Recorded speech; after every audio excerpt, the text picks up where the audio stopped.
Welcome to the Tyler Werner Show, discussing all the latest in Philadelphia sports.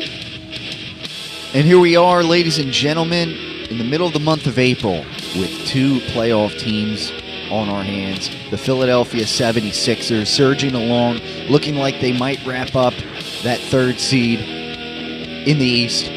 And meanwhile, the Flyers, it shakes out so that they open up the NHL playoffs with the Pittsburgh Penguins, who I'm a little scared about because Flyers are 0-2-2 on the season against them this season, unlike past years. And the Phillies are so far against the Reds, mustering up a good series, work their way back to 500. We'll see in Game 3 how they fare against the Reds. And of course, we had Masters Golf.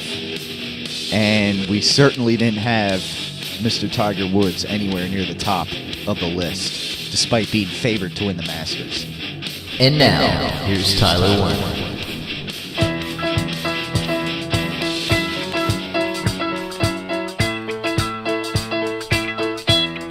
Yes, ladies and gentlemen, welcome to Tyler Werner Show. The music was trying to creep in a little early in the intro there. Here we are, Philadelphia 76ers, tonight facing off against the Milwaukee Bucks. Not only have they surpassed 50 wins, like I prophesied they would a couple weeks ago, when Joel Embiid went down. Not only did they do that, they may very well. They take care of business tonight against the Milwaukee Bucks and forget about it. They're number 3 seed in the East. Now, the only, thing you got to worry, because if the Sixers do lose this game and the Cleveland Cavaliers win tonight against the New York Knicks, which I don't I don't see why they wouldn't win that game, even though they might rest LeBron James. There is the tiebreaker that actually the Cleveland Cavaliers do have. But nevertheless, I would think the Sixers are going to take care of business tonight and lock up that third seed. The game is at the Wells Fargo Center, so we'll see how that turns out. But I gotta think the Sixers, they finish off this season with that make that 16 wins in a row. I mean, God, a lot of this again without Joel Embiid, who is expected to miss sometime in the first series. However, you gotta like the Sixers' chances, regardless in that first series, as long as they lock up the third seed. And it looks as if they're probably going to face the Bucks. The Heat are one game behind the Bucks, so the Sixers beat the Bucks tonight. And the Heat host the Toronto Raptors. We'll see how it all plays out.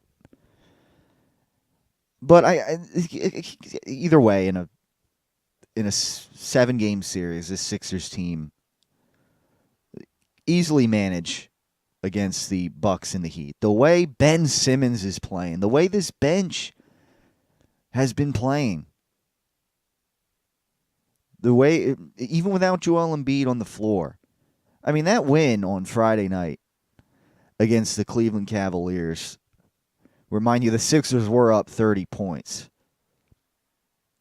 And later in the game, it's LeBron James at his best, taking over the game, basically saying, like, you know what, I can't, I don't really have Jack playing next to me here. I mean, that's really the reality of the situation. I got to think the way that game unfolded, just like, man, well, I could fill out this Sixers team next year. It's what I'm thinking. I don't care what some guys say, like, oh, when you want to go to the West or maybe go back to Miami. I don't believe that. But that continues to be another topic for another day. The bottom line is this Sixers team, without Joel Embiid, without their probably their preeminent star. It's in a way, it's like it's allowed Ben Simmons, Markelle Fultz, a lot of these guys to learn to play without their star player, to learn to win without their star player. A lot of these games that they've been winning, even though a lot of them are against, basically all of them are against teams that are below them, I guess including the Cavaliers now, as long as the Sixers take care of business tonight. The way things are kind of all playing, a lot of these games in the past, earlier in the season, this Sixers team may have coughed up. We saw it earlier in the season. They win a couple, they'd lose a couple, win one, lose one. For much of the season, they were around a 500 team. I mean, you go back, 15 wins prior? They were, They were about 35-30, I think, once upon a time. And since winning the 15 or so games that they've won since, they've broken 51 wins. They're at 51 wins. They've broken 50 wins and are eyeing up that third seed in the Eastern Conference. And you know what? Without Kyrie Irving playing on the Celtics, the Sixers get through the first round and take on the Celtics without Kyrie Irving. Celtics should, they shouldn't be in that much trouble that they shouldn't win their first series. But now you're talking the Sixers, who are playing better than the Celtics as of late down the stretch here, probably with Joel Embiid back on the floor. And I mean, what are we talking about here? We're talking about a Brett Brown smorgasbord, if you will. It was a smorgasbord. With Joel Embiid back on the floor, Ben Simmons playing the way he's been playing. I mean, at times, fooling LeBron James out there on Friday night. And, making under-the-leg passes and razzling and dazzling, whatever you want to call it. Now, unfortunately, he did get a little under the weather earlier in the week. But sounds like he's hopefully going to suit up and play tonight against the Milwaukee Bucks. But how about what the Sixers have been doing? How about it, anti-process people? Now Stephen A. Smith professing they're going to the Eastern Conference Finals in the NBA, which, yeah, I can definitely see. I just laid it out. They should win their first series. Kind of get that home court advantage. The third seed, as long as they lock that up. And second round, you're playing a Celtics team without Kyrie Irving. So, things are really, and then you get Joel Embiid back in the fold. I mean, how about that? Trust the process. Like I've been saying as of late with the Sixers, we've been trusted. Well, maybe not everybody. More people have been, especially outsiders like those Stephen A. Smiths of the world, and have been trashing the process. Well, now here we are, witnessing the progress. And mark my word, if they get LeBron James, who's still play, he's 33 going on 34, but he's still playing at an amazing level. I mean, what was he like on Friday? Like 44 and 11 and 11 or whatever he was? I mean, he's got to be the one-man show on his team right now. There's kind of no other way. He doesn't got a wingman, really. So, as far as I'm concerned, everything they've exceeded many expectations, without question. And the way the Sixers have been playing, I mean, initially, I was expecting, they'll probably get in the playoffs, maybe as a 6th seed, but get ousted in the first round. Well, here they are. Several wins more than where I expected them to be. Many of us expected them to be. Eyeing up the 3rd seed rather than getting in as a 6 or 7. And now we're looking at the Sixers winning that first series. And with the circumstances setting up the way they might in the second round, looking at a chance of the Sixers to win the second series and go on to the Eastern Conference Finals to probably face the Toronto Raptors. That's more likely than not how I see it playing out. Raptors are, they're kind of a proven team right now this year. Been pretty consistently good. If it's the Cavaliers taking on the Raptors in the second round, I don't see them having enough. And anybody else below them, same story. Sixers are in prime position to get to the Eastern Conference Finals. Maybe not win, but certainly get there to take on the Toronto Raptors. Now, of course, over in the West, whether it's the Rockets, Golden State Warriors, not sure. I mean, the Raptors maybe against the Warriors, but I mean, the Rockets are the Rockets right now, and yeah, that would be a little tough for anybody in the East to win a 7-game series against them. But next year, the way the Sixers team is progressing, and with the possible acquisition of LeBron James, still playing at a rather high level, like he's maybe got a few good solid years left in him still. Oh, man. We're talking... next year, we're talking an NBA championship title, I think, with the 76ers. The way they're looking right now, even without Joel Embiid Friday night against the Cavaliers, the way Ben Simmons is coming along, this bench coming along. I'll tell you what, Sharge playing rather well also. Man, got to look at this Sixers team and be liking what you're seeing. And for anybody who is trashing this whole process thing, look what it's doing here for the Sixers now. And look what it might do for a long time to come. Cannot help but like what is going on with the 76ers right now. Philadelphia Flyers, of course, gotten to the playoffs. They were cutting a little bit close.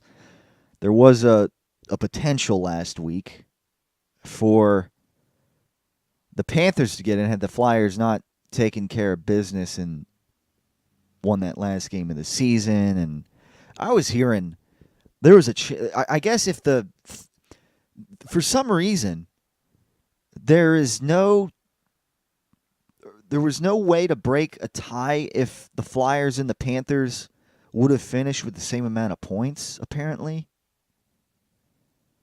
And they would have had to play a single game, sudden death, I guess, to determine who would go into the play. Like an impromptu game, I guess, apparently, to break a tie between them, I guess, because they don't have it, I guess, set up in a way. Are you kidding me? Or whatever.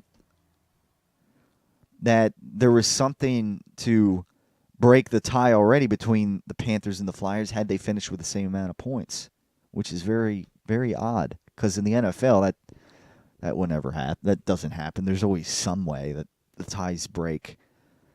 But anyhow, the Flyers take care of business, and here we go. What do you know? Going to take on the Pittsburgh Penguins in the Eastern Conference playoffs. Wild and the Jets going to take each other on. Kings and the Las Vegas Golden Knights. The Panthers, as a matter of fact, though, did get in. Or wait a minute. Did they? Wait a second. I'm reading here that. Hold on. No, tell me. No, that was a past game. What am I saying? It's like having games out of order here. I'm looking at playoff games, and then it was telling me about a game that happened on Sunday where the Panthers beat the Bruins, but wasn't enough to get them in. Yeah, I had to do a double take there. That wasn't right. Don't know. Yeah, I don't know what that was about. But anyhow, now the Devils got in. They got to take on the Lightning, though. Devils basically the de facto, I guess, 8 seed in this case, taking on the Tampa Bay Lightning, 54-23-5 on the season. Pretty impressive. Elsewhere in the NHL playoffs, so you're looking at, if the Flyers are able to beat the Penguins, you might be looking at them taking on the Tampa Bay Lightning in the second round. Maple Leafs against the Bruins, a nice little rivalry there. The Blue Jackets against the Capitals.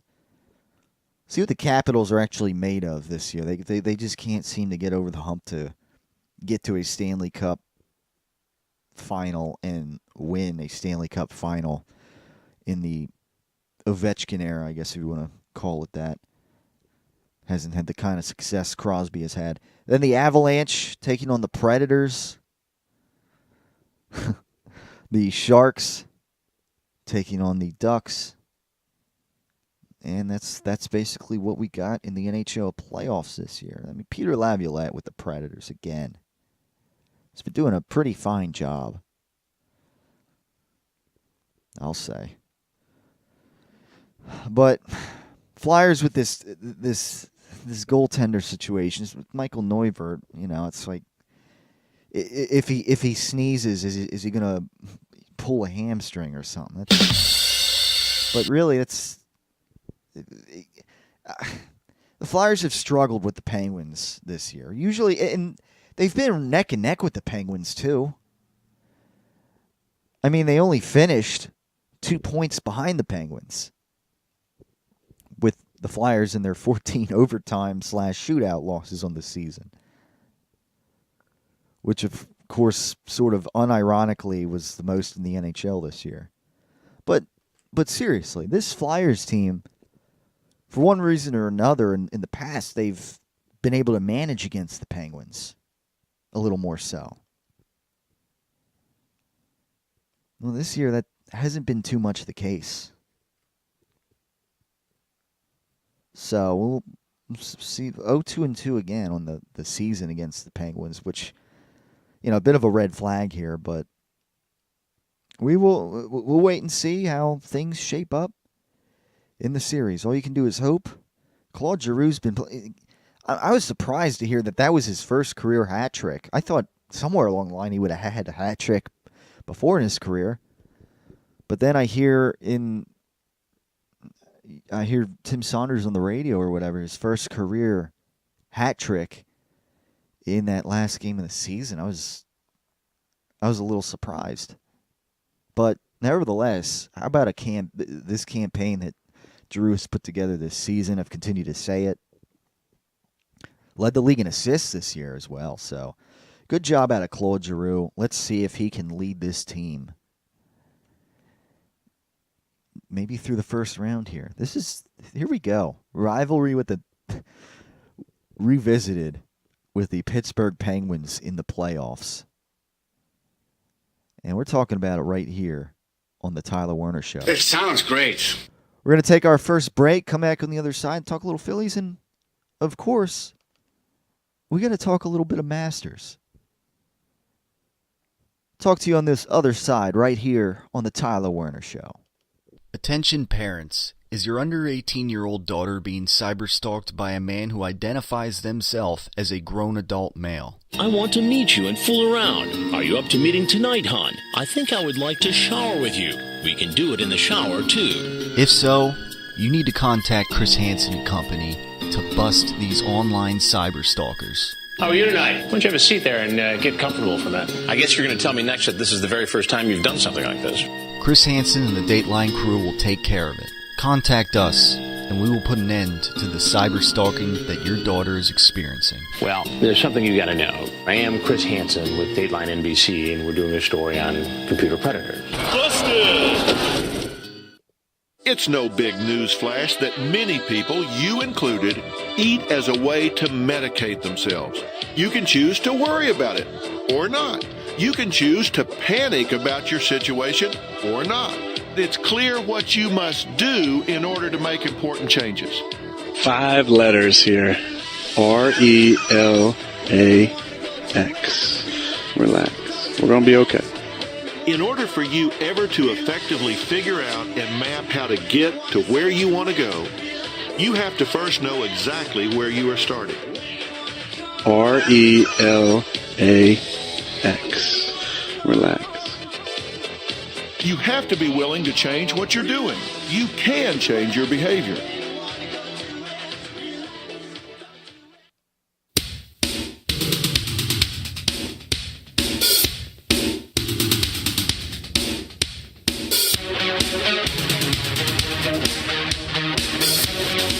We're back on the Tyler Werner Show. How about the weather out there improving itself a little bit?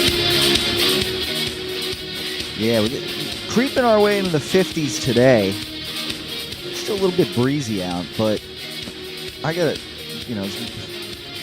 coming off the Masters, moving into baseball season, golf season as well. Well, tomorrow, this is out in eastern Lancaster County area, so give or take wherever you may be listening from if you're in the Philadelphia sports region. Tomorrow, picking 66 degrees, high of 66. Tonight, the low, around 40, so that's not too bad. Then Friday, we're looking at a high of 77. Maybe a little cloudy, but a high of 77, low of 57. And then Saturday, a high of 79 with a low of just 59. Oh, man. Oh, man is right. Then Sunday, Monday, we're looking at a couple of rainy days around 61. Tuesday dropping down to 48 as of now. Kind of 64 the next day, so a little later on down the road. But we're looking at near summer weather here coming up this weekend, which, quite frankly, I think many of us in the Delaware Valley have been yearning for quite some time, because it's I don't know, it seems like spring has really been taking its good old time to get here.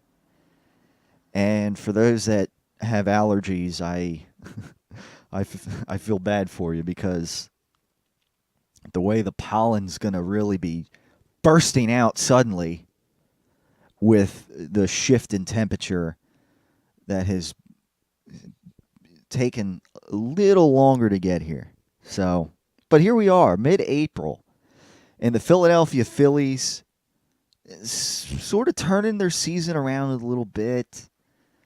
Good to see, at least, that in their last 5 games now, they're 4-1 after they really started off rough. It seems at home like Gabe Kapler's still getting booed a little bit when he comes out to make a pitching change or whatever. Yeah, I don't know. Do I got to go Aaron Rodgers here? I think I do. 5 letters here. RELAX. Relax. We're going to be okay. I'll tell you what, that first game, first couple games, really, it's really seemed to do Gabe Kapler in. But here, the Phillies are Tuesday getting a bit. First of all, Monday in the series against the Reds, close one, 6-5 win. But Phillies continue yesterday on Tuesday with a 6-1 victory as well. Game 3 to wrap up the series Wednesday tonight at 7:05. We'll see what the Phillies can see if the Phillies can sweep a series here as they roll on. Although the Reds, they're off to a 2-8 start, so it's not saying a whole lot what the Phillies are doing against the Reds, but they're hovering around 5. They're toying with going over 500 here, fairly early in the season. So that's what you want to see. Let's try to relax a little here with the Gabe Kapler thing, booing him every time he comes out to make an adjustment. Like first week of the season where we saw some definite malpractice as a baseball manager. We had a right to, really pick him apart, but they're coming off of a 6-1 win yesterday. How about Saturday? that 20-1 victory over the Miami Marlins. Oh, man. If you didn't watch the game and you didn't really hear as the game was going, you had to do a double take when you saw running across the screen on Sports Center or whatever. Phillies defeat the Marlins 20-1. Not something you see every day. But anyhow, we roll on. Baseball season getting into full swing. And of course, golf season with the Masters this past week. And no, the favorite, the supposed favorite in Vegas a month or so ago, whenever the odds started coming out, I don't know how. Like, it just boggles my mind, really. I had a few things. But Patrick Reed, ladies and gentlemen, kind of breaking a breakthrough here for Patrick Reed. 15 under par in what was a tight finish. I give it up to Patrick Reed. Coming through at the Augusta National Golf Course in the 2018 Masters, capturing the title. Ricky Fowler just one for Patrick Reed. I mean, he was one of those things because his last round he held his own was just 1 under. And you had Ricky Fowler creeping. He went 5 under in round 4. It was just finished just 1 stroke behind Reed. And Jordan Spieth, who finished 13 under, his 4th round, he finished 8 under. So he was really making a surge to the top, giving Reed a run for his money. But ultimately, Reed finishes the Augusta National Champion for the 2018 Masters. Bubba Watson tied for 5th along with Rory McIlroy at 9 under. Henrik Stenson. So now where did the where did the favorite, this year's favorite, finish? Yesterday I did pull out. Where did Mr. Tiger Woods Yesterday finish? I did pull out. I got to look at that because I'm skimming through here and I don't see where did he finish, huh?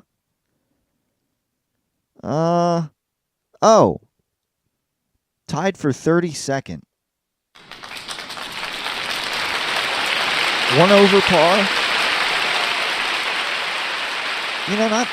Not too bad. Unless you're measuring him unless you're going to, make him the favorite of the tournament, which I didn't. Which I didn't come close. But you know what? For what it's worth, for the coming off that back surgery and not not getting cut for lasting in the 4 full days, I guess I tip my cap to Tiger Woods. Only finished 1 over. I mean, he was 1 stroke better than Phil Mickelson. Trying to see who else. Well, the bottom line is, like I said, there's plenty of great competition way up there, like I was, pointing at. Patrick Reed, Ricky Fowler, Jordan Spieth, Bubba Watson, McIlroy, all up there towards the top 5. Henrik Stenson. So, Dustin Johnson in the top 10. Mr. Tiger Woods, again, I know there's like Tiger is back. Well, how do you define back? No pun intended. No, but that was lame. I shouldn't have done that. No, but seriously, like back as in he's back. He's looking like he's gonna win this Masters. He's the favorite. Let's make him Vegas makes him the favorite. Or or back as in, well, he can play. He cannot get cut. He lasted the 4 full rounds without getting cut. But he's not going to compete. That's fine. But let's not get carried away with, Tiger Woods, favorite of the Masters. He's back. He's going to shock the world and finally win another major tournament. Look, again, mark my word. Tiger Woods will not win another major tournament. That is all. I just can't. At his age, it's not just a back thing, it's an age thing at this juncture. And you're talking about like the last almost decade, I guess, with this back issue. I mean, look, I guess for what it is, for what he was able to do in this situation, 1 over. That's fine. That's well and dandy. That's probably better than in recent years where he would have finished. But at this point, there's only so much, between range of motion and the way now you got guys in their mid and upper 20s. You got guys in the prime who are, more flexible. They got more functional mobility, smoother functional mobility in the prime of their career, playing the way they're playing. Up towards the top of the leaderboard pretty consistently. And then, you got Tiger well in his 40s now. I don't see another major in Tiger's future. That's all I'm saying. All I've been saying. And to me, I don't know. I know a lot of people, they want to see Tiger, maybe this redemption story, and I can sort of understand that, but it's not happening. It'd be one thing if Tiger Woods finished in the top 5, let alone maybe the top 10. But there's plenty of guys that finished well ahead of him over the course of the 4 days. And that was the thing I had. We haven't seen Tiger yet since this back surgery, how he'd fare over 4 days at Augusta. That's where my reservations really lied when the odds came out that he was somehow the favorite. I guess part of me doesn't blame Vegas for Tiger Woods kind of being the favorite, because a lot of it has to do with people thinking with their heart and what they want to see, rather than, just using more base logic in analyzing the odds and who's going to win the Masters. Thinking with their heart, not their head, with all due respect.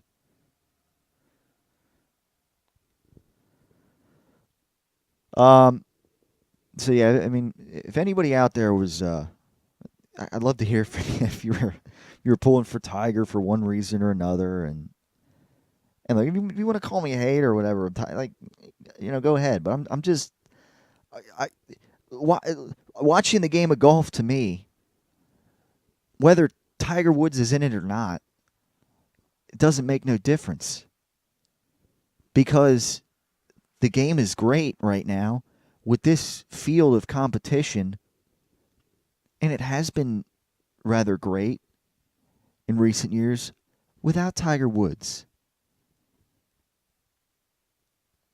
So, it's all well and dandy. When I watch golf, I don't need Tiger Woods to be in the top.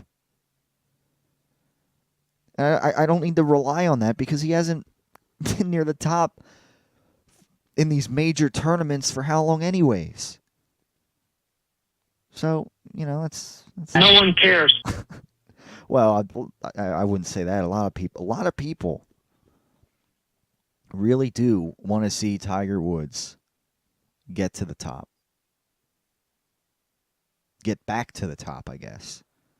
I don't know, the way a lot of people made it sound, he was back. He was back. Tiger Woods is back.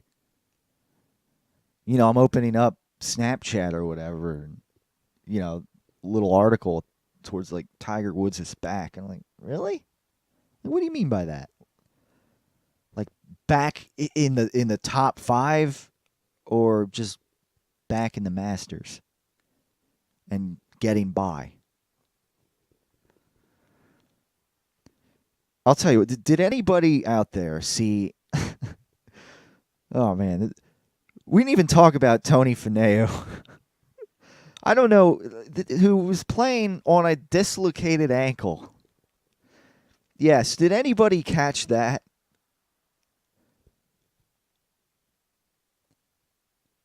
Yeah, I guess this was Wednesday. This wasn't even during the Masters. This was in preparation for the Masters, where Tony Finau hit this incredible hole-in-one, which, again, it's so impressive when, like, for the way I love the game, when guys are able to do that. Maybe sometimes you got to count on a little bit of luck in the golf world, but this isn't mini golf. This is, a few hundred yards away in this little tiny hole. They got to put the ball in, and when they're able to do it in one stroke like that, it was a par 3 hole. It's just amazing and impressive. So Finau accomplishes this, I guess, Wednesday before the tournament. And it was kind of a short hole. There was a hill, little valley in the hole, and he puts it in, and he starts, like, running up the court. Or what am I saying? Up the court. Up the green. The fairway. To the green. The grass. He's running up the grass, and he's kind of running up the hill. He's starting to get near the hole, near the green, I should say, the putting green. And he turns around, and his kids are, like, kind of, like, towards where he teed off as well, and they're kind of in the distance celebrating as well. They see his dad's excited that it was a hole-in-one. The crowd's going crazy. And he, like, kind of turns around back towards his kids in the distance. He's, like, backpedaling. And then suddenly, he rolls his ankle. You just see it if you didn't see it coming and you watched it live on TV or whatever, I mean, it was just like, it's one of those, like if you see it happen in a football game, like a replay of it, like, oh man. You usually don't see it in real time. But if you saw this happen in real time, if you look up Google the video, the Tony Finau hole-in-one dislocates ankle, and just watch it in real time, and Jesus. So he does this, and his kids, like, they don't really, like, they're like off in the distance. I don't think they really realized, like, he just dislocated his ankle. His father their father just dislocated his ankle. So he rolls his ankle. He kind of like takes a knee for a second. And he does it himself. He pops it back into place.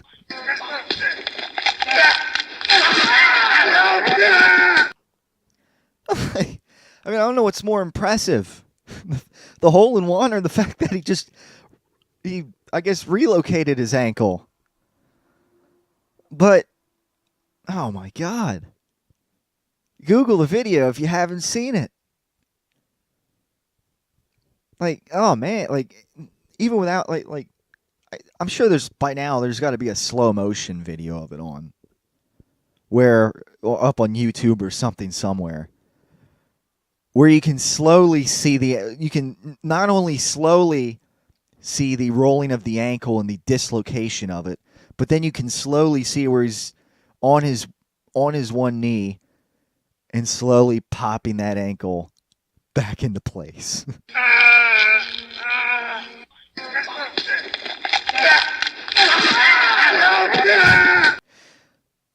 Man. And, I mean, I got to give some credit where credit's due. Because the ligaments at that time, I mean, I don't know for those who have dislocated any joints or whatever. A few years ago, playing volleyball, I dislocated a pinky. And, yeah, going up for a block. And just the opposing force of the ball getting pushed against it was just at the perfect storm, I guess you want to call it. That just the angle of the ball, whatever, the velocity of the spike dislocated my pinky. And I didn't do what Finau did. I didn't put it back into place myself. I went to the ER and got that done then. But just the fact that, like, he just, like, it was nothing almost. Like, you just get on one knee and they're like, you know what? And like 5 seconds later, he pops the ankle back into place. Now, if that's not more worth talking about than Tiger Woods finishing 30th, I don't know what is, really. That is some impressive stuff. I agree. Check it out if you haven't already. And now that I mentioned about a slow motion, I gotta see if I can dial that up on YouTube. In the meanwhile, but Tony Finau again after dislocate. I know it's maybe not wouldn't affect you as much as a back injury or whatever, but just the fact that you got this dislocated ankle and the ligaments, even though you got the ankle relocated yourself by your own doing within a few seconds, just the fact that the ligaments down there are still torn and feeling the aftermath of that ankle rolling and dislocation, just the fact that that's hanging over you, I mean, I would think that's got to be tough to play on. But nevertheless, fourth round, Tony Finau went 6 under and finished 7 under. So I tip my cap to the guy. That was pretty impressive, I thought, given the circumstances. So, ladies and gentlemen, it is the Tyler Werner Show. We'll be back after this.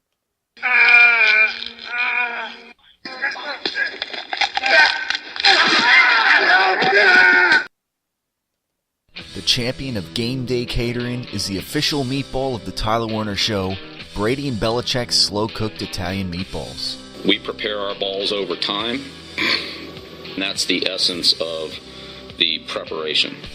On top of that, another trademark of Brady and Belichick's slow-cooked Italian meatballs is Brady's signature rubbing process. When I pick balls out, to me, they're perfect. I don't want anyone touching the balls after that. I don't want anyone rubbing them. To me, those balls are perfect.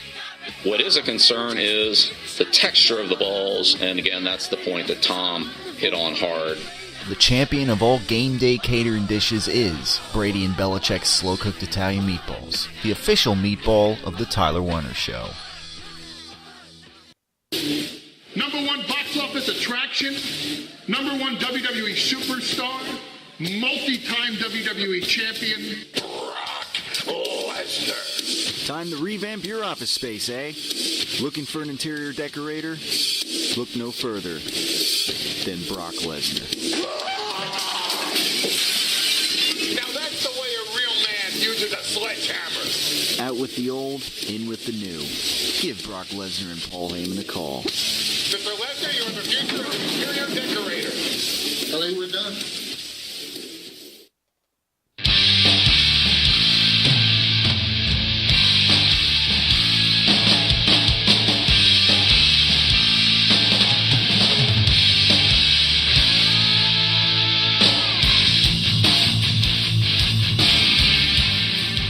And we're back on the Tyler Werner Show, and yet Brock Lesnar, that makes me think of WrestleMania happened this past week, which obviously isn't necessarily at the top of my pecking order. I don't know if it's the top of other people's pecking order this past weekend. I mean, even if you want to throw WWE WrestleMania in the mix, ladies and gentlemen, how about this sports weekend?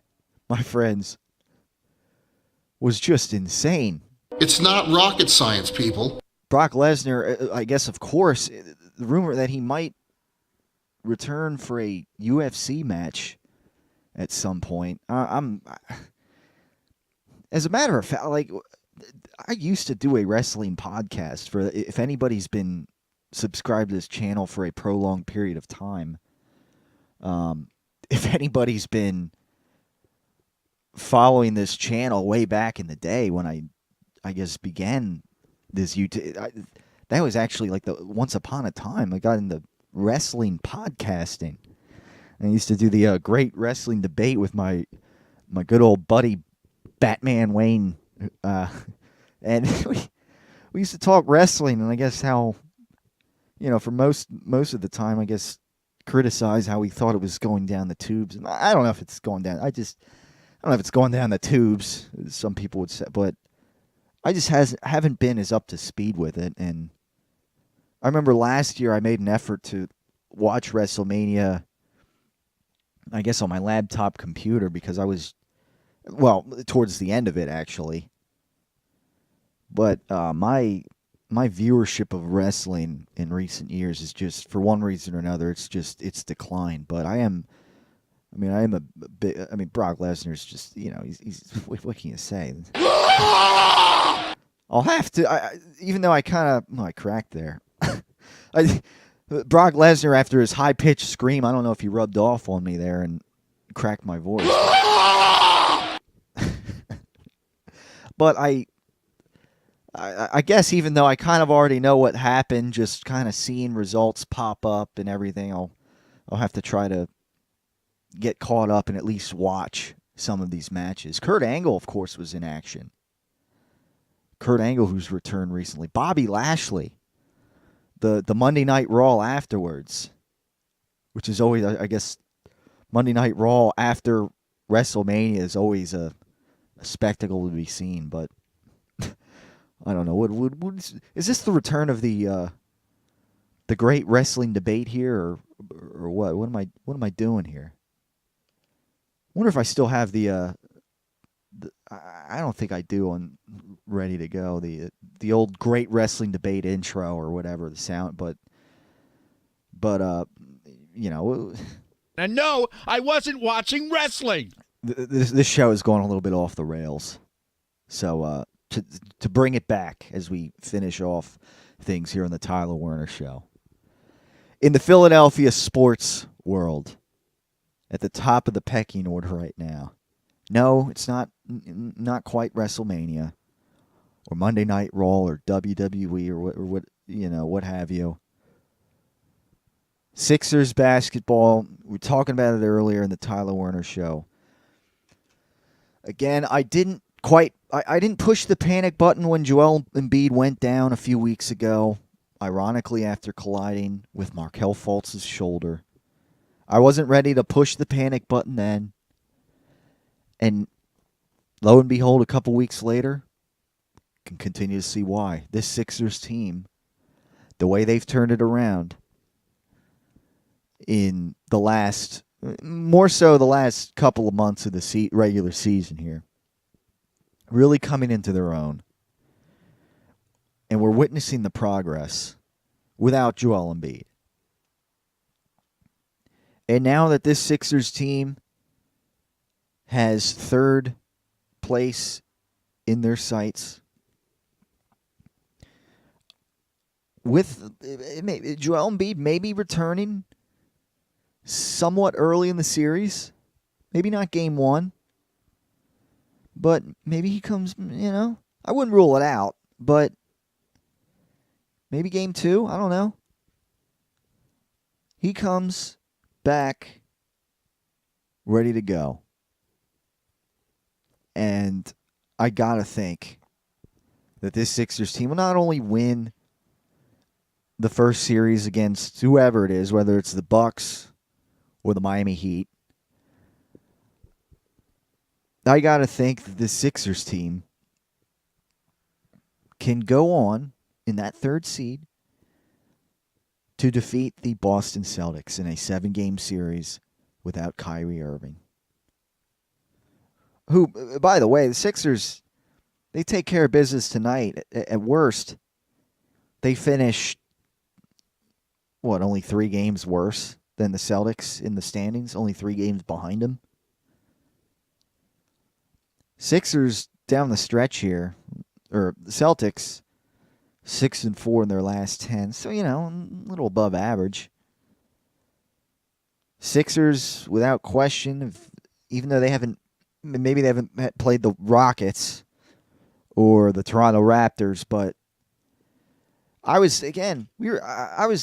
the question a couple weeks ago was, can they finish with 50 wins? Can they do that? And that was before Joel Embiid went down. And then Joel Embiid goes down. Well, now it's even harder. Can they still finish with 50 wins? A couple weeks later, here they are at 51 wins. Chance to get 52 wins tonight against the Milwaukee Bucks. Get the third seed. And now, whether it was karma with Kyrie Irving going down, leaving Cleveland last year, I don't need to stay here with LeBron. I'm going to go to the Celtics. I don't need I don't need to play with the greatest player in the game. I'm going to go to the Celtics. Now, I think we're looking at the Sixers beating the Celtics in the second series with Joel Embiid back in the fold and everybody else firing on all cylinders, and we're looking at the Sixers probably taking on the Toronto Raptors in the Eastern Conference Finals. Yeah. Do you see what I see? I'll tell you what, this sports year, thus far, 2018, with the Eagles' Super Bowl title, and now you got this flurry of the Sixers in the playoffs, which I was expecting them to get to anyway, but a chance now to get to the Eastern Conference Finals.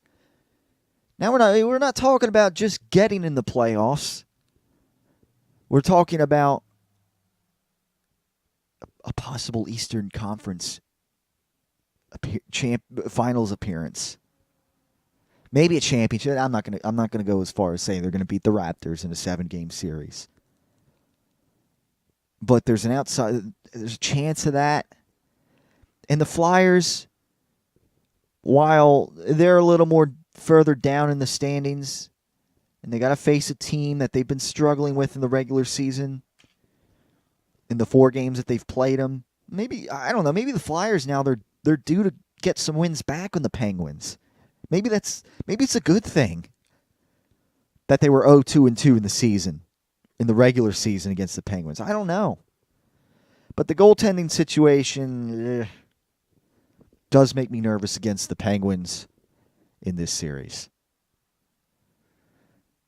But I guess you never know with the NHL playoffs. I'd be devastated if the Sixers are ousted in the first round of the playoffs.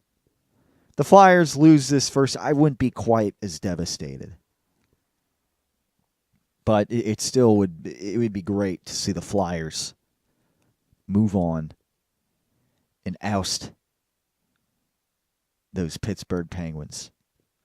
We'll see how the first few games of the series play out. And next week, ladies and gentlemen, we'll be back on the Tyler Werner Show. We'll be in NBA playoffs as well at that time, in the middle of a Sixers series with the opponent to be determined. And we'll see where the Flyers stand there. We'll see as well how the Phillies are coming along. They're going to wrap things up against the Cincinnati Reds tonight. And we'll see how they do throughout over the weekend, which is going to be a beautiful, beautiful weekend weather-wise for sure, with temperatures creeping up into the upper 70s. It sounds great. We'll see how this all plays out. We'll see how things shake out in the next week, and we'll be back next time on the Tyler Werner Show to discuss it all. So thank you, everybody, for tuning in. Enjoy the beautiful weather if you're from this area, or if not, just enjoy your week in general. And we'll talk to you next time on the Tyler Werner Show. Facebook.com/Tyler Werner Show.